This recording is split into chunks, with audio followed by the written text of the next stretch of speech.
మారిపోయింది. హల్లెలూయా. చూడండి, ఆ మట్టి ఏ విధంగా దేవుడి చేతిలోనికి వచ్చిందో, నీవు ఎప్పుడైతే దేవుడి చేతిలోనికి వస్తావో నిన్ను తల నెరిసేంత వరకు, నీ ఎంటికలు తెల్లగా అయ్యేంత వరకు, నీవు పండు ముసలిగా అయ్యేంత వరకు నిన్ను ఎత్తుకునే దేవుడట. హల్లెలూయా. నిన్ను ఎత్తుకునే దేవుడు.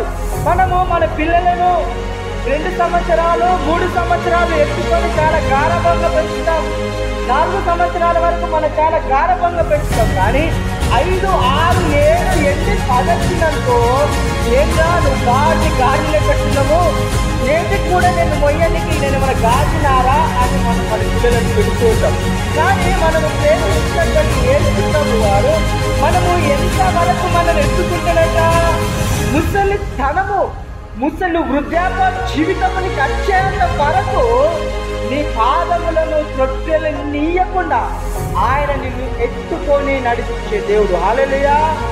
ఆయన నిన్ను నీ పాదములను త్రొట్టెలనీయకుండా, అంటే నీ పాదాలు జారిపోకుండా, నీవు పడిపోకుండా, నీవు కృంగిపోకుండా, నీవు నశించిపోకుండా ఆయన నిన్ను ఎత్తుకొని నిన్ను పోషిస్తూ ఉంటాడట దేవుడు. హల్లెలూయా. నిన్ను ఎత్తుకొని నడిపిస్తున్నట. ఆయన అరచేతిలో నిన్ను చెక్కుతున్నటువంటి దేవుడు, మనము ఆరాధిస్తున్నటువంటి దేవుడు.